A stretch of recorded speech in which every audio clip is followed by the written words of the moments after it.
Hey there everyone and welcome back. Today we're going to answer a really common question. Can Smartsheet have tabs just like in Excel or Google Sheets? If you've ever wanted to organize your different sheets and views more efficiently inside Smartsheet, you're in the right place. By the end of this walkthrough, you'll know exactly how to create new sheets, what some people think of as tabs within a workspace, and how to set them up so your projects are organized and easy to navigate. All right, let's dive right in. The first thing you'll want to do is head over to your workspace in Smartsheet. Think of your workspace as a big digital filing cabinet. It's where you keep all the related assets for your project in one handy place. Once you're inside the workspace, look for the plus or Add to Workspace button. It's usually located somewhere near the top or on the left-hand side depending on your layout. Don't worry if it takes you a moment to find it. Smartsheet's interface can look a little different based on updates or your own custom settings. Now when you click Add to Workspace, you'll see a bunch of different item types pop up, like Sheet, Report, Dashboard, and more. Here you'll want to click on Sheet, but it's good to know you have options. Just as a quick side note, in Smartsheet, each sheet is kind of like its own tab. Unlike Excel, where tabs line up at the bottom, in Smartsheet, each file or project lives as a sheet within your workspace. This actually makes it easier to manage large, complex projects without getting lost in too many tabs.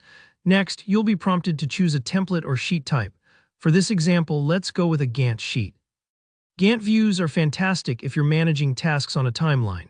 Maybe you're overseeing a project where deadlines are crucial and you need to see how tasks stack up against each other. If you're just tracking a list, you might stick with a grid, but for project management, Gantt is your friend. It visualizes your tasks as colored bars across a calendar, sort of like moving sticky notes on a big wall calendar. Before you create the sheet, take a moment to name it something meaningful. Here, I'm going to rename this new sheet as Tab 2. Naming your sheets clearly makes a huge difference, especially if you have a lot going on in your workspace. You don't want to end up with a bunch of Sheet 1, Sheet 2, Sheet 3, and forget which is which. Give your sheets names that instantly tell you what's inside, like Project Timeline or Budget Tracker.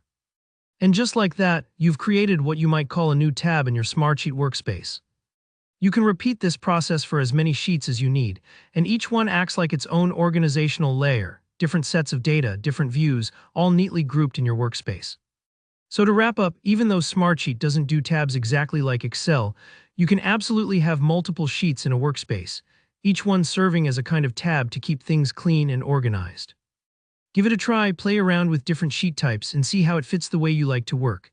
If you found this tutorial helpful, don't forget to hit that like button, and if you have questions or want to see more Smartsheet tips, drop a comment below. I love helping out.